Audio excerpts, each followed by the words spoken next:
there could be a super cycle. I'm not saying there's going to be, that there could be, is because institutional FOMO, if it is what I think it's going to be, may cause institutions to buy at bull market prices. And if they do buy at bull market prices, that lifts the floor and then causes another retail FOMO.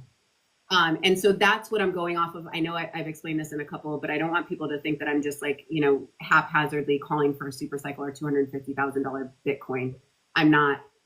What I'm saying is if by chance we do get clarity in regulation, there is a good chance that some of the institutions that are sitting on the side waiting for policy and procedure to come in play so that they can get in, those institutions will now buy in, and they're going to have to buy in at whatever price there is. They're not going to wait through the entire bear market to compete with their competitors.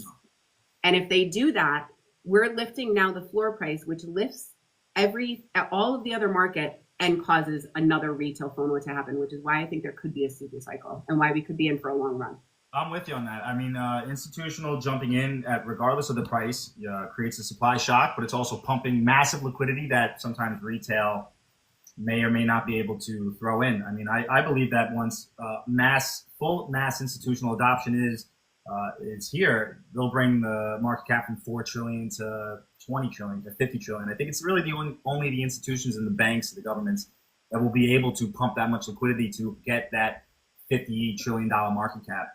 My perspective on what is to happen, I do agree with you. I do think that regulations is the catalyst for institutional adoption.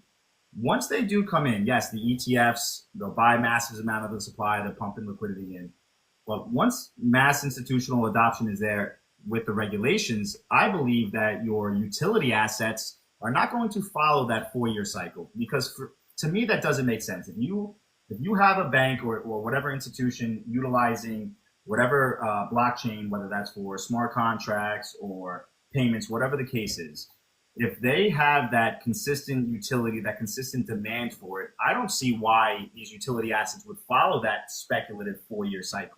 So I kind of believe that once full institutional adoption is there, you'll start to see a God green candle. And then once that 24-hour volume is consistent because they're utilizing the technology every single day, it'll be like almost like a slowing up to the right.